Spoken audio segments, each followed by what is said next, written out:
Welcome to a very special edition of Mothpriest Radio. I have with me two special guests from the band Red Vox. If you guys would like to introduce yourselves. What's up? Yeah, it's me, Vinny. I'm in the Red Vox. And I'm Gerald, also in the Red Vox. So we're here at Maker Park Radio, just kind of sitting, chatting, talking about music. So I asked you guys here to talk about music, so I just want to let you know, if you have to say one specific artist or group that influenced you the most, or like maybe that was the most impactful or something, just like, what would you say it is, either of you? I mean, it's hard to choose one, but I mean, David Bowie is an easy answer because there's just so many different styles. And then Radiohead, Nirvana. I mean, that's the one I had growing up.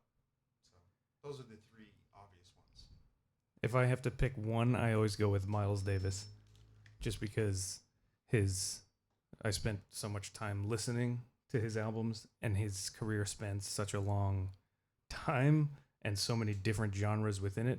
So he's like kind of like a cop-out answer for me, but that's what I would say. Still a good answer. Thank you. Yeah, so like I said, I asked you guys on here because as Staten Island musicians, I feel like it's important to have community and to find each other. As we were talking about before, off the air, Maker Park Radio is a really cool avenue for that. Kind of like getting people together, just like having live events, having just, people just gathering together and being able to enjoy music and enjoy each other, enjoy each other's company. Mm-hmm. And I think that that's really special. It's a cool place. Thanks for asking us to come by. The thing about it is, didn't even know this place existed.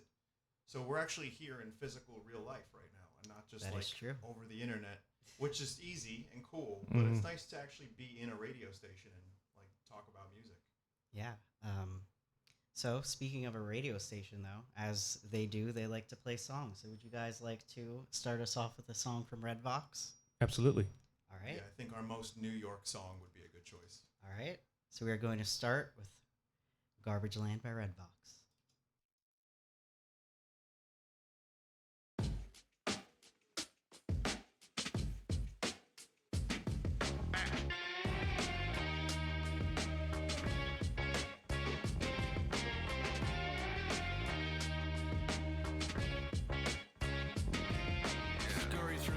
Looking for an old bagel. They don't need an invite for a seat down at the table. A piece of pastrami, half-eaten wonton. Living in a bar, playing karaoke songs. Chewing on a sludge-filled Boston cream donut. They don't give a fuck, and they're making sure you know it. Fighting with a pigeon for a piece of rotten cheese. Waiting on the train down to Christopher Street. Garbage bag. Rats eat pizza slices. Garbage can. Garbage can. Rats, they understand. Garbage man. Rent and fucked up prices. Garbage plan. Garbage plan. They don't give a damn. Jumping out the trash like a rodent clown car. Filling up the streets like a drum of spilled tar. Little Italy, all the way to Greenwich Village. They stalk at night, they steal, they fucking pillage. Upper class rats with a feather in their cap. A cardboard castle with a moat and mouse traps. A slice from Joe's or a pork soup dumpling. A gift from the dumpster and it's fit for a rat king. Garbage bag. Rats eat pizza slices. Garbage can. Rats, they understand. Garbage land. Ripped and fucked up prices. Garbage plan. How does anyone live here anymore? They don't give a damn. Couldn't pay the rent cause the prices started hiking. And now the MTA approved congestion pricing. The rats had to leave cause they couldn't pay their taxes. And New York City became a ghost town.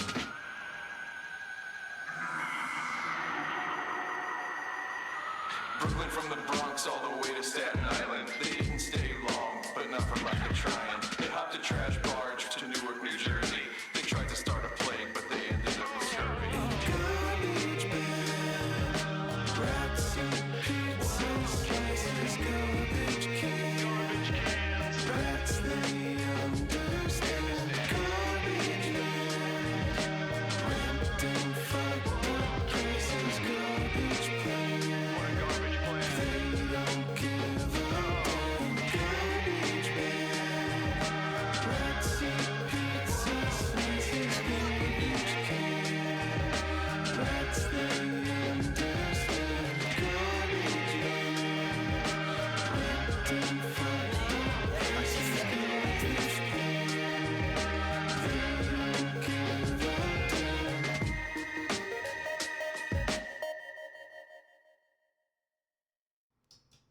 right, we returned back from Garbage Land.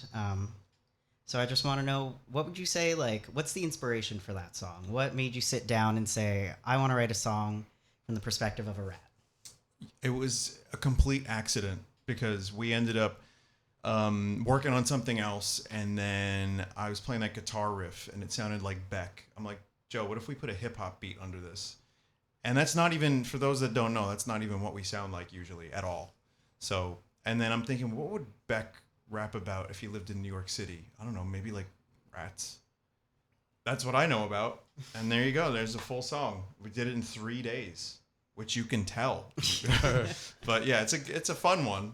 So, I mean, I personally really like it. I do listen to it quite a bit. I have to say, I think the music video is what makes it for me personally. Because, like, I think the song itself, you know, you can get into the headspace, but once you, like, really sit down, like, watch the video, like, you are the rats then, you know? yeah. Well, I did film it in VR, so I was the rats. Well, there you go. All right, so we're going to keep the music going. So I'm going to turn to you guys and ask, do you have any song recommendations? Anything you want me to put on? That's a lot of pressure. I'll take a look at that playlist and see what you got. You can scroll through. I saw a song from The Cars, which might be kind of cool. Which one did you have on there? I don't. I have Car Seat Headrest. Very different band. Oh, very different. Yeah. Echo and the Bunnymen. That's always good. That is actually a great song. I'm going to cue that up.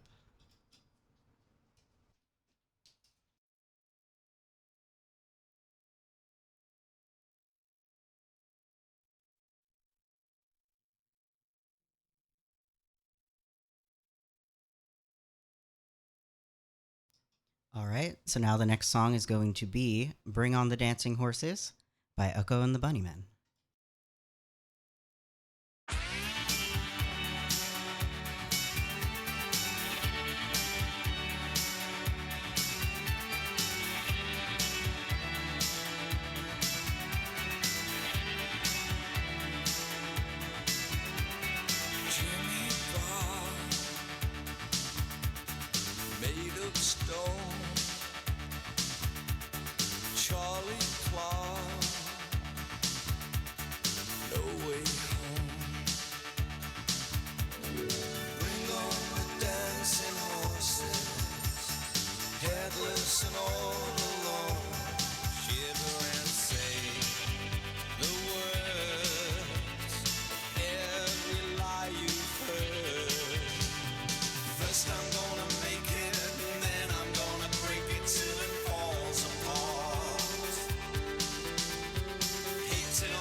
clock that my mother can't fix, and she lets it rot away, doesn't keep track of its ticks. There is a watch, I know it's 4 years late, but I still check my wrist for the right time to disintegrate. There's never a good time to go. There's never a good time to go. There is a knife that I drag on the wall. I make lines to keep count to the days till my moon inevitably falls. There's a certain kind of lighting I like, the kind where I catch train tracks that lull me to sleep on summer nights, illuminating gravestones and static. The perfect time of day to lock yourself in the attic. It's so easy to give up the fight. I give up, I give up. It's so easy to say it with me. I give up, I give up.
All right, we had quite the selection going there, as a jumping off point from, a couple of songs.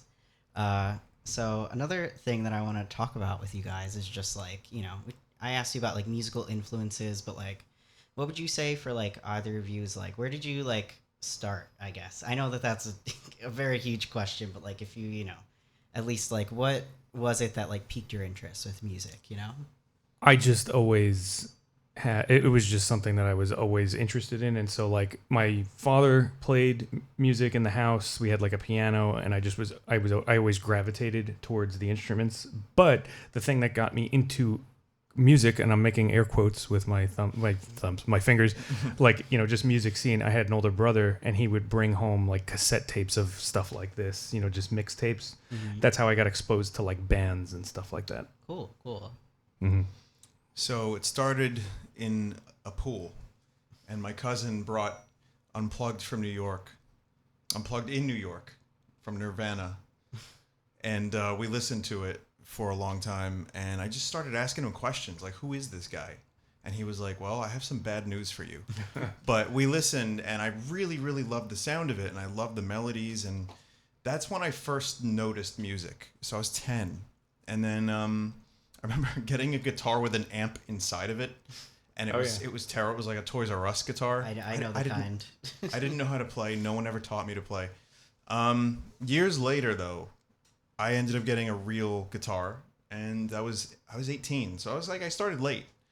But from there, I think the thing that was most exciting was like learning how to write my own stuff, and I just kept going. And I don't really play very many other instruments. I play a little bass, a little keyboard here and there, but music is great, and it's a big part of my life these days. Yeah. I mean, I have like similar things. I mean, like, I do this radio show, but like growing up, I was like a lot more into like playing music and like, the instrumentals and stuff like that. And I kind of like fell off of it a little bit. And so I'm hoping like, I'm trying to get more like, regular with my show, and hoping that will get me more into just like starting to write music again. Cause like that's something I used to do a lot. Like when I was pretty young, like high school, I'd say, maybe college, but like, I don't know, it's fun. And like, I don't know, it's there. It like kind of calls to me still, Yeah. And it's never really too late to get into a new hobby or just to rejoin. Like I took a break from music for like several years at one point in my life where I barely touched an instrument. When I got back into it, it was like the floodgates opened. It's very possible. Did you say the floodgates? Like Elmer? That's what it sounded like, yeah. I did. Oh man. See now I'm losing it. It's that rock and roll lifestyle. What style did you write in? Not to rag on myself. It was really emo. That was all I really wrote. That's okay. Cause I started, I think like the first song I ever wrote, I was little. I was in like elementary school, maybe middle school. Nice. And I don't remember what the song was about, but I will tell you this. All I remember is that after writing it, I remember thinking to myself, this song is so good. I'm going to sell it to Avril Lavigne, and she's going to sing it and she's going to love it. Wow. Has she heard it yet? No. Oh. But it definitely sounded like something she would have written at that time. You got to record it. Now's the time. Yeah. You can't see, but I'm shaking my head. No. Listen, I know Avril. I'll give her a call. Yeah. I don't know. I don't know. I've listened to maybe 3 songs. That's it. Sorry, Avril. If you're listening, though, we can collaborate. We got a studio. Get the Avril Red Vox collab. Yeah, come to Staten Island. That's a tall order. Big ask. But we did have, that the baseball stadium we have years ago. There were a lot of bands there. Pixies were there. There was a Pixie song on today. Beck was there. Oasis, who just got back together. That is true. They did. They were at that place down the block. That is pretty crazy. Yeah, I wasn't there. I wish I was. Well, even closer, right here on Bay Street in the 80s, and this is before my time, but there was a club called the Paramount. Yes, the marquee is still up. Yeah. Yeah, I know and- my mom has told me she used to go there like when she was a teenager. I bet she has some great stories because like Metallica played there. Yeah. I think Led Zeppelin was supposed to play there, but they didn't. I don't remember. I've heard stories, but the B-52s might have played also. yeah. Well, what's his name? Buster Poindexter. Was he from the B-52s, or am I confusing my? Because he's from Staten Island, but yeah, I cannot confirm. I apologize. that's okay. No, there's no reason to apologize. But yeah, Bay Street used to be a happening place. And the Beach Boys were at the St. George Theater not that long ago. the one Beach Boy that remains. John Stamos. That's him. Yep. The original true blue Beach Boy. Yeah. I'm Anyway. sorry, I don't have a response to that. That's okay. Um, That's okay. What you said emo, right? yeah. Okay, so who else were some of your influences? Mhm. I'd say at that time, it definitely was like, I'd say Nirvana. That was a big influence. Like, I remember I had bought this. Would you is like, consider them emo? no, Okay. but they did. It's tangentially related. Though. Yes, Gotcha. I appreciate you asking because I didn't want people to get the wrong idea. I had the thought too, but I remember buying I think it was just like a greatest hit CD, and I had heard songs of theirs like before, and I liked them, but I think this is like maybe the first CD I ever bought. It was when Target still had CDs. I think they still do, but like not really. They're on the floor. Yeah, they have like two. There's a floor They're selection. covered in dust and like cobwebs. Yeah. But I remember it was like I used to have a big section, and I bought that like greatest hits, like Nirvana great. Was it a Nirvana's black greatest hits. CD with just the text on the front? No, it was not. It was like a blood orange. Okay. Like I think it was like one of those like non-official, like greatest hits album, Okay. you know, Mhm. where it's just kind of like packed together. But I remember like I had the CD player that I still have, that belonged to my older sister. That it was like a combination like cassette CD player, and I remember it would be like 2 a.m, and I would just be playing that CD like on repeat over and over again, and like I feel like when you're young, there's like, you know, you feel a certain way where you're like, you hear music like that and you're like, wow, somebody finally understands me. But the funny thing is when you get older, you're like, no, I actually understand it now. And they do understand me, but in a completely different way than I thought Yeah. I understood it when I was 12 years old. And But good music you know. grows and evolves with you in a way. Mhm. Yeah. But there's something to be said about Nirvana kind of reaching across generations too, because it got me. I mean, it gets people today. I mean, just look at all the people wearing Nirvana shirts. Yeah. They're all huge Nirvana fans. I can confirm. Oh yeah. Definitely. Not just because they sell it at the store, but I mean that's also gatekeeping, and it's like I don't mind as long as people keep the memory alive and someone finds the music and it means something to them Yeah. and enriches their life in some way. That's all that matters. Yeah.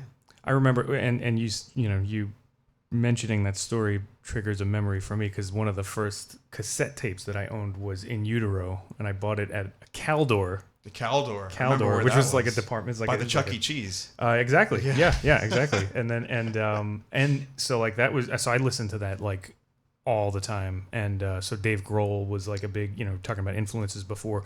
Dave Grohl was a big, huge influence on me, and I think Kurt Cobain. I mean, this is probably like not like the most obvious. This is the most obvious thing to say, but what a great songwriter. Just every time I listen to Nirvana now, I'm still amazed at how strong his songwriting is. And simple too. Yeah.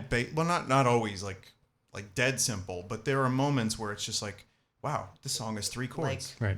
Like poignant though. Poignant, You know? yeah. Yeah. I've been like listening to them a lot lately, like just kind of going through all their albums. And so like, yeah, like I definitely get that with just like listening back and just continually being just like, wow, like, I don't know, really cool stuff. And just, Still hits. yeah, still works. still feels like how it felt the first time I listened to it. But there is also, and sorry to keep talking, I know you probably got to play a song in a moment, but I will can say play a this, song there's also whenever. the Nirvana cliche of like people avoided Nirvana for years because it was too all-powerful and all-encompassing. And people were like magazines, who's the next Nirvana? And like any guy wearing flannel became the next Nirvana. Yeah. So I think the appreciation for Nirvana, when you separate it from all that stuff, is just good music. That's what's left behind. So baby, that should be the next song I put on. I have a Hell couple yeah. of songs from them in this playlist. Cool. that I've been cycling through. So I'm going to get that queued up real quick. Sounds Be right good. back.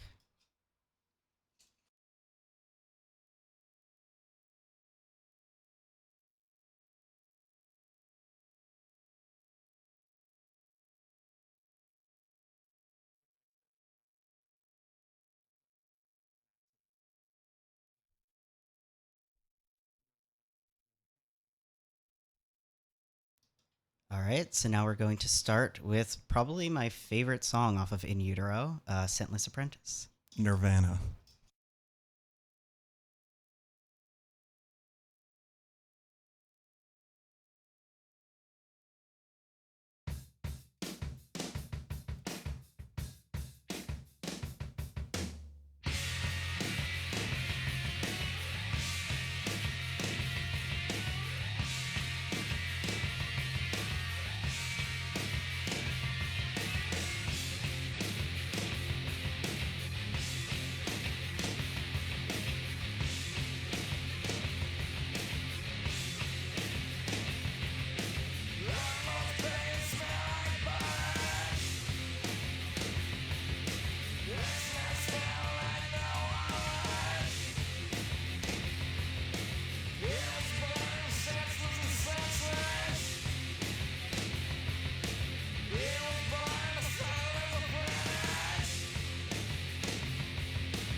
It's more than what you bargained for, but it's a little less than what you paid for.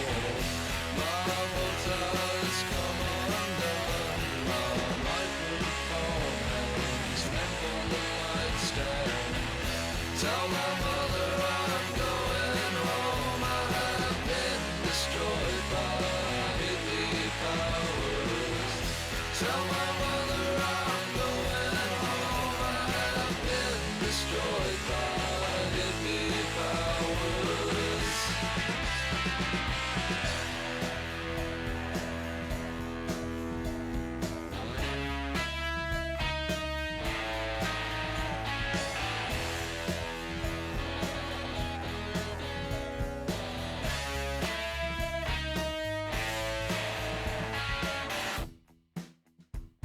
That guy I kinda hate is here.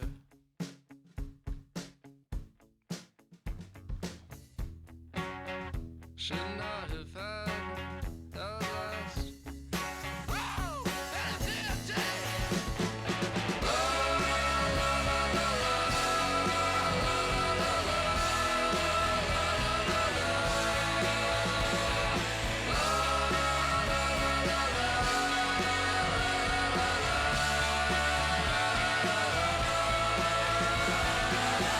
What happened to that? Tell me again.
stomach.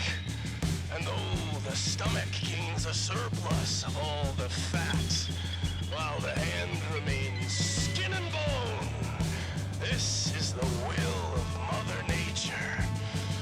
Do not puzzle the mind with questions. For each question answered springs 3 more in its place. Trust in me. Let my light blind you so that you may hear my truth. There is no future without the upholding of the past.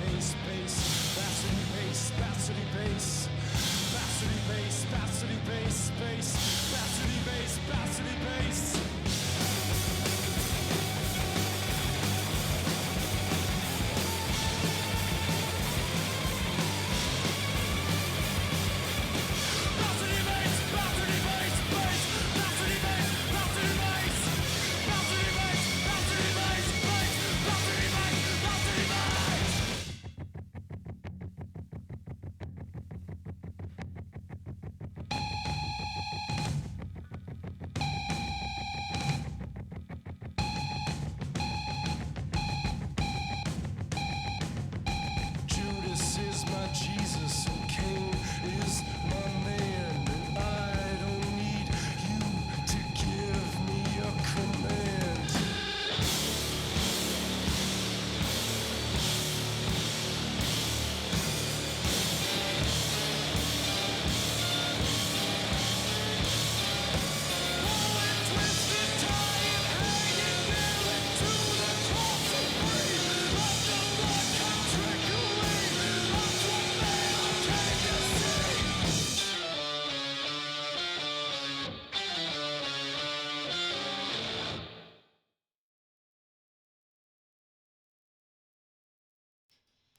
And we are back.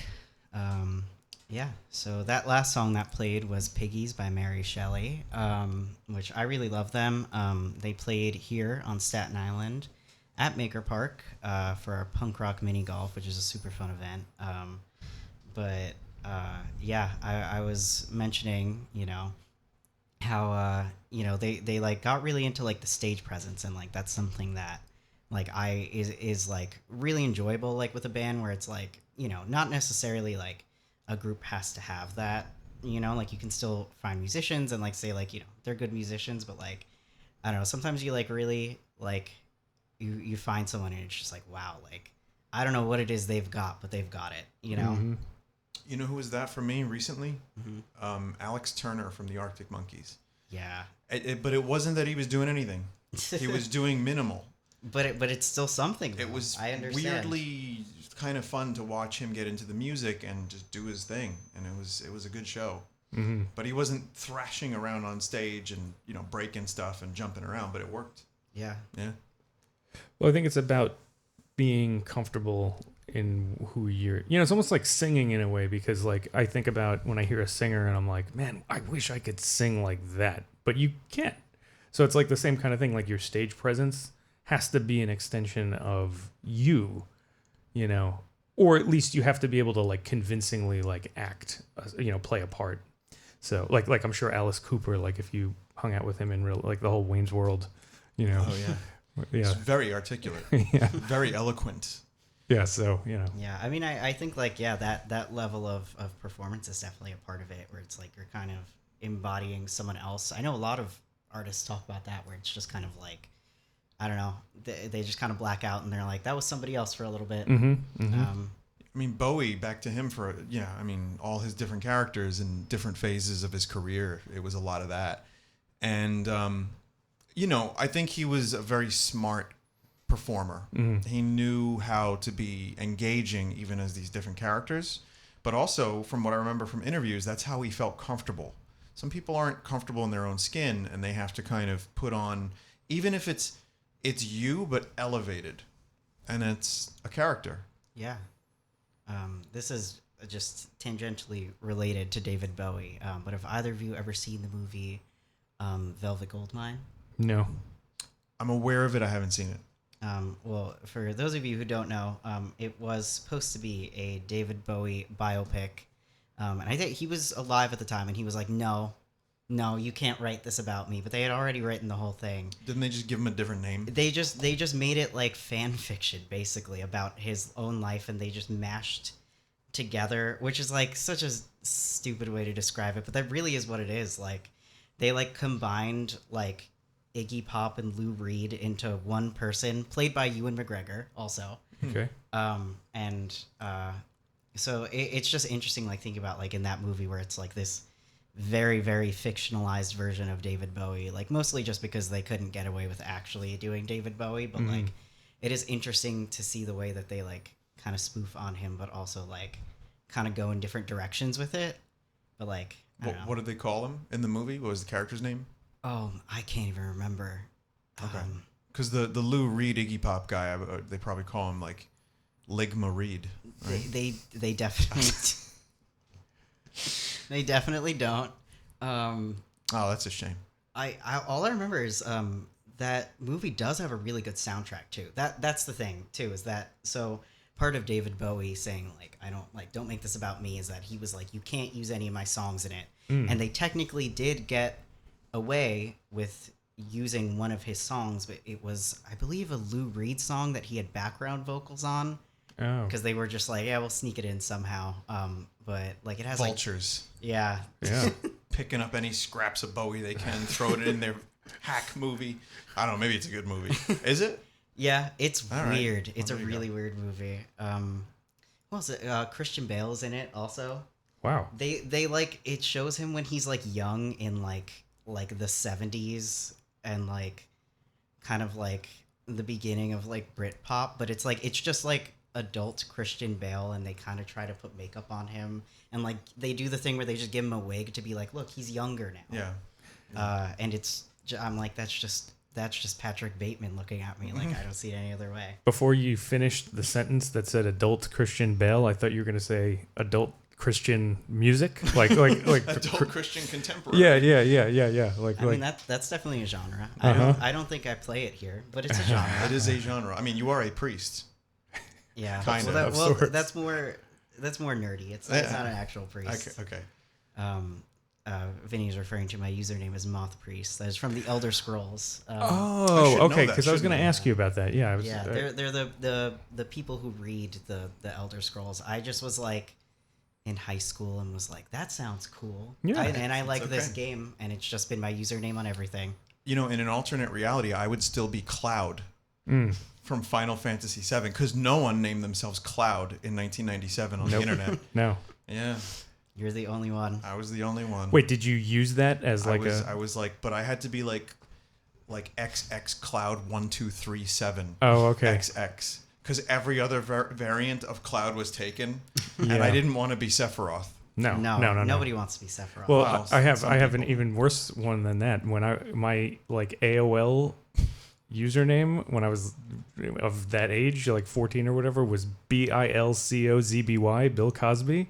So that has aged. That's worse than Sephiroth. That is Yeah. the Maybe. worst possible Yeah. name you could name anything at this Wow. point. But we didn't. Who could have seen it coming back then? But that's Yeah. like sometimes people name their bands like it's like a name but spelled weird. Yeah. That was the You whole know, point. Yeah. That was yeah. the whole point. Yeah. I think it wasn't my first email address, but I think like my AIM username, it was supposed to be like Beatles fan, because I was really into the Beatles when I was like at that age. Mm-hmm. But Into I the didn't really. No, Beatles. but we were on like a really old Windows computer, so we couldn't see that we made a typo. So it was really like BEALTES fan. Yeah, like Bealtis. so. Yeah, so I used to just have to write that. I was like, I have to like, because I didn't know. I was like, you can just delete this and make a new one. I was like, no, it's set in stone. Yeah. Beatles. That's Yeah. fine. Yeah. That's like in the Beetlejuice cartoon. They used to call him Beetlejuice. Yeah. that's Oh, another the deep Beetlejuice. cut. I forgot about Wow. that. Yeah, There was a the cartoon. skeleton. The skeleton called him that. Yeah. Yeah. And also like weird Bowie movies. What about wasn't he also in Labyrinth? He was it in like- Yes. Labyrinth. Oh yes, he was. Okay. They have the labyrinth in Queens. I'm sorry, not his outfit. Oh, The codpiece. Okay. And it's just on display right there with the labyrinth stuff. Really? Yeah, in Queens at the Museum of the Moving Image. You're welcome. Astoria, Queens. Yeah. Is that the one with the whole? It has like a whole like exhibit with like The various Muppets Jim are there. Henson- Yes, Muppets are there. I go see the Yes. Muppets frequently. Oh, really? I've never I like been, to pay but my tribute. I really want to go though, because you know, Yeah. I only like recently, like maybe in the last couple of years, watched Labyrinth for the first time, and I was just like, it's just like crazy. I'm like, how, like, just puppets in general, like, you know, but especially what like they were doing in that movie, like, it's just shocking. I'm like, how did they make them just like move like that? Mm-hmm. Well, Jim Henson and his team, they made a Muppet ride a bike That's true. in the Muppet movie. Mm-hmm. And that is an often discussed topic. People are like, is that magic? And it's like, there was a motor in the bike and they had like gyros. Like there's like a whole topic on this and I don't remember it, but that led to full-sized puppets and Muppets. Wow. And to me, Dark Crystal is even a better example Oh, of that. Yeah. Labyrinth definitely, is yeah. great. Love Labyrinth. Dark Crystal is one of the best Yeah, of like practical effects, Muppetry, yeah. I silly like, voices. I used to be like really like into like Brian Froud, like after seeing that movie, like he's the guy who like designed the creatures, you know, the various Skeksis critters. and all Yes. that. Yeah. And actually it was his like wife who like built the puppets then. But he like was the concept artist designer. And like if you haven't seen his like art like for things like that, because I'm pretty sure he did Labyrinth too, but like he has a very distinct style where it's like if you see it, you'd be able to say like, okay, it's definitely this guy. But like if you haven't seen his like sketches, like I definitely encourage you to check it out for just like, I don't know, if you're a fan of just like weird little critters. I am. Creature, yeah. Yeah. Big You fan. you guys seemed like you would be. Yeah. Yep. Then yeah, like look up just like Brian Froud's like concept art. It is Okay. like mind blowing, like super cool, just like fantasy stuff. Yeah, that's a big part of my childhood. Still to this day, I like fantasy stuff. That's why I'm surprised I didn't know a Mothpriest was in Elder Scrolls. But I've only ever played Skyrim 1,000 times, so I mean, it's Yeah. they're like kind of forgettable in the lore, to be honest. That's probably the only reason I got the username. Like they're mentioned, I think, like in passing once in the game, and then in the Dawn Guard DLC, I think you have to like capture one of them, like Okay. bring him to the vampires. And okay. Yeah, God, memory's hazy. The only thing I know about Elder Scrolls is like the people that made those like memes online where they just like it'll be like a person like what you know like Like an NPC. yes or, like yeah walking into the Have you chair. heard and of yeah stuff. and they Ew. put the music behind it right yeah that's the only thing I Stop! You violated the law. yeah that's all I know about it but you Yeah. know That's- it's kind of delightful though. That's kind of all you need to know, Yeah. I would say. It's funny that you get that out of like osmosis of just existing on the internet. It's Yeah. like here's all this weird stuff, and you're just like, yeah, you know what? That's fun. And there's also that guy that he had like in the late 80s he made like this VHS like learn Spanish at home thing and it's just like this guy who just set up like a tripod with his video camera and it's just him being like, do you want some bread? And like, you know, like doing this kind of stuff. With the and then, Oblivion music. yeah. And then they put them, well, he, you know, like they edited that in later, you know? Perfect. Yeah. Perfect. It's really funny. Yeah, that's good stuff. Yeah. Yep. You guys have any other song suggestions? Yeah, Anything else sure. to Well, put on? what are you thinking? Throw on a Radiohead. Radiohead. Yeah, That's any good. Radiohead of your choice would be fine, but I feel like that would complement the mood of the evening nicely. Mhm. All right. Let me browse for a second. Yeah, browse. We can, We'll talk amongst ourselves. yeah, we'll vamp. So Maker Park. Yeah, it's cool here. For those that are listening that haven't been, it's a cool park across the street from a radio station, and it's neat. And they do shows there. So there was like a punk rock mini golf show, which I'm really sad I didn't go to, but maybe next year. Maybe it was MIDI golf, like MIDI. As a music nerd joke. You know, that's an indie game waiting to happen. MIDI golf. Yeah. Yeah, Every you it know, actually is. Just create a new MIDI every hole. Let's make. There you go. All right. I feel like if that doesn't exist, like that is a great idea, and you need to capitalize. That's a off of it perfect right idea. now. It's gonna happen. It's gonna happen. Don't steal it, whoever's out there. Yeah. Oh, Property of Red Vox only. Yeah. Nobody else. Red Vox MIDI golf. All right, so we're gonna go into some Radiohead now. So I hope you guys have been enjoying the show. We're gonna get started on that. Thanks for listening.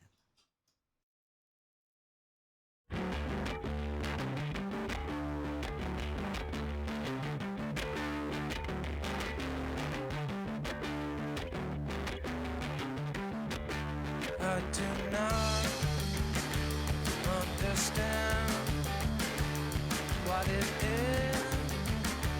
I don't know. For the holes, check for holes.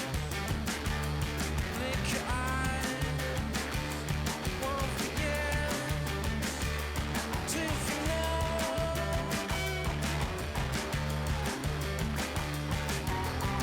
I've no idea what I'm talking about. I'm trapped in this body, can't get out.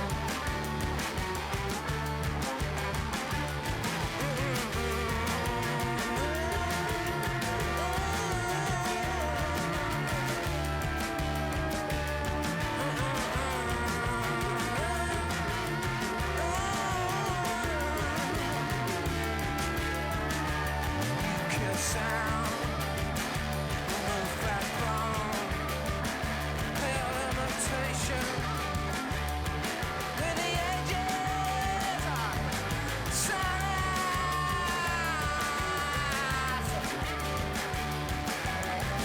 I've no idea what you are talking about. You know, smooth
And we are back again.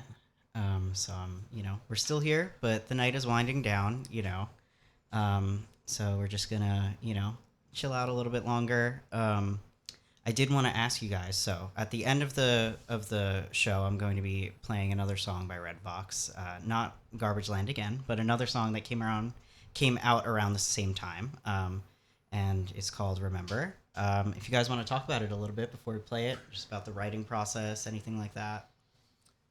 I don't remember where the melody came from for that one, but I remember this is going to be a tough song to talk about without saying remember. But it's one of my favorites because it's fun to play live, and it kind of encompasses like a lot of what we do as a band, and it has I'm really happy with the way that one turned out, and Gerald is playing bass on that one. I do play bass, yes. Yeah, it's kind of interesting for me because like that was in the mishmash of songs that when I first started playing with Red Vox, it was kind of just, here's all of our songs, like we're just going to keep, so we'd get together, we'd play through them and whatever. And so for me, it was kind of like, I was just trying to learn as much material as possible. So it just kind of blended in with all the rest of them. Not, it has its own stylistic thing, but just for me, it was a lot of stuff to learn. And then as we played it more and more, did some shows or did a show and then filmed the video. Like when it was released, because then we got together and filmed the video. And then that's really when it clicked for me when I saw the visuals. And, because like I'd come down to the studio, we'd record a few tracks and then I'd say, okay, cool, on to the next one. So there was, for me, it was hard to remember which was which. And then when I saw the video back, I was like, oh, now I get why this song is so cool. Yeah. Like those, what Sphinx made the Great Sphinx, yeah, a friend of mine. That video came out great, and it really matches the tone of the song. He's very good at matching a visual to a sound, and the song has got some interesting voicings. Joe sometimes is like, "What is the scale for this thing?" Mm-hmm. And I, if I wasn't playing rhythm, I would say the same thing because it gets it's deceptively weird to play, but one of my favorites to play live, and once we start doing that one, I usually feel comfortable. That's how it's been for me. Like we do that one second or third. So well, and the funny thing about that too is just again like talking about like my learning process for it was I remembered it from like how the device that I had in my head is I'm always trying to like when I'm learning music I always try and relate what I'm playing to something else that I know, very much like kind of picking a set list in radio. One thing leads you to the next, and that first riff, the bump, bump, bump, bump, bump, bump, that always reminded me of "Will You Still Love Me Tomorrow" by I think it's the Ronettes, which is like just like a kind of doo-wop like 60s, and so that was the association that I had for a long time, and then watching the video, hearing it back, the chorus is like super Nirvana to me. Yeah, it is. It's like massively Nirvana. Yeah. So in my mind, that's like a really interesting, it's actually kind of like a full circle because I hear a lot of 60s music in Nirvana. Oh yeah. Kurt was a huge Beatles fan. Yeah. So I think that song is a really interesting encapsulation of just like the last, 60 years of American music. I have two tangential points. One of them is not related at all, kind of related. But have either of you ever heard the Kurt Cobain cover of "And I Love Her"? And I Love Her, yeah. A long time ago, yeah. Yeah, I mean it's a different vibe completely from the McCartney version, and it's dark, and he sings real low. His register is like not what you'd expect. It's like just him and the guitar, I think. Yeah, right? and it's on like a crappy tape recorder, so it's not anything like. But that adds to it. Yeah. Yeah. It's not something I return to, but I remember when that was like kind of unearthed from the archives. Yeah. I had a story I was talking about during the song a moment ago, which is when I was younger, I would buy Nirvana bootlegs because there's like Tupac. It would be like a new album every year. And so I would just buy all these posthumous albums, and it was just like, here's a different name for a song that's been out for 5 years. And then one of them was like Lithium new mix. And then it was just recorded off of someone's boombox in like the next room. But yeah, no, hearing that and hearing anything Nirvana that was like dug up like years later was like a surreal thing for me because I thought I heard everything. And then here's this cover of And I Love Her. It was so, it's melancholy. God, it just, you know, McCartney's version is sweet. Yeah. And Kurt's version is like, oh no. Very dreary, yeah. Yeah. Right. On a different note, though, going back to Remember, would you say, like, does that song have any influence on, like, future songs to come out, on, like, your writing, or, like, for, you know, what is to come? Because, like, you know, I don't know if you guys are, like, what you're working on and stuff, or what you'd be willing to divulge for the audience here. Talk about some stuff. Yeah. I wouldn't say it's the future stuff sounds specifically like that, but we have stuff that sounds like that. Sure. Like you've heard, so we did a show a couple months ago. We played a bunch of new shit. And some of those songs, like Long, Long Ago, that one is in that vein. Yeah. But then there's a couple others that you played. So that's the first song Gerald played bass on that was released. But I think Yes. For the next album, he's playing bass on most of the tracks. Yeah. I believe. Yeah, and I think, I mean, I noticed just again like kind of jumping in and learning all the material. So for me with Red Vox, it's like kind of like I'm learning the old stuff at the same time as I'm learning the new stuff. So I have like an interesting perspective of, you know, kind of just like bird's eye view of the whole thing. And I think a lot of the, like Vin mentioned, the chord structures that he was using for Remember, I see a lot of patterns in them with the new stuff, and you know, that I can see kind of new sounds like opening themselves up to him in his songwriting process, which is great. And that's always a kind of an adventure to see where that goes and see how that shapes songs, future music, and then that in turn shapes lyrics and storytelling. So that's kind of how I see that. Yeah, I mean, then it's cool because when we first started, it was a lot like the songwriting was a little bit more simple, it was a little more grungy. And it's weird because we're returning to the grungy feel a little bit, but not on every song. Like we're not releasing a grunge album or like a 90s alternative album. There's going to be like a variety of things on it, but you'll see some familiar elements, and you'll see some new stuff too. There's a couple songs on this new album coming up that are going to be real different than the usual stuff that we've done. So, and one that sounds very 80s. So I'm excited for that one. Well, and I think that kind of speaks to like music, the state of music in 2024. I mean, it's just like everything. We just live in like postmodern, a postmodern, like even like hypermodern kind of like period where there really. Yeah, there's genres like that you can classify things, but like we were talking about, like before we were waiting to come in here, like spongecore, yes, mallcore. And it's just at this point, it's like everybody just whatever. Everything is a core. Everything's a core, right? And it's just whatever associations, but like we're just. It's not that people aren't making new things, because they are, but I think that now so much has just been thrown into the pot of like just like artistic like substance. And people are just kind of like taking things out and putting them together like Legos or something like that, and then just out of order. Right. And like you can have an album with a multitude of different styles on it, like or you can be like King Gizzard and release a different genre album, literally every album.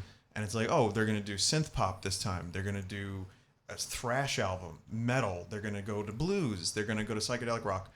I think that's neat. I think that's like. People kind of lament the loss of rock, man, back when the Fogue ran the world and ruled the earth. But, you know, John Fogerty. But there's now infinite amount of music that you could just go back to and listen to whenever you want. Yeah. And you can take those shades, those brushes, that paint, and you can paint your own stuff with it. And you can do it all in one album. Yeah. I don't know if it's going to work, but you could do it. Yeah. I mean, you won't know unless you try it, you know? And I think that's like, I don't know, something really cool with like, music and inspiration is like being able to like actually hear like, oh, like this is the point where like this was the inspiration here, like I can pinpoint it, like these sounds, these chords, like these melodies, and then the inspiration itself, it's like, okay, I could see where that's pulling from. And like, I don't know, it's with like music in particular, like it's such a fascinating like web weaving and it celebrates the history of the medium too. Yeah. Yeah, and I mean another thing that like I've been thinking about a lot like over the last year is just how recorded music is very new, relatively new, because music has been around for as long as there's been humans, but we've only had the ability to listen to it on demand for really like 100 years, and how that shapes things, and then the commercialization of music, because music served different functions in different societies. So then now we have this situation where, just like we're talking about now, it's gotten to this point where you can just reach into your pocket, listen to whatever you want, like this playlist that you have here. It spans like so many different, It's like almost 3 days worth of music. yeah, and that's amazing. And so then how does that inform the creation of the art? Because now because of the way that we consume it, that kind of like affects how it gestates within us, and then how we like express it coming out. So interesting times to live in, I think. Yeah, and there's pros and cons. Yeah. But right now I'm looking at the bright side, and I think there's just a lot of great music out there. And whether it be from 60 years ago that people are still discovering, like Beatle or Beatle. or stuff that's from the past couple years. I mean, there's a lot of great stuff. You just got to find it, and you can amass your own personality via music. It's great. Mm-hmm. All right. Well, I think this is going to be our ending note. We are going to close off now on Remember by Red Vox. Again, personally one of my favorites, and seemingly you guys as well. So if you guys haven't heard it, I hope you enjoy. And after this, that'll be a good night from Mothpriest Radio. Bye.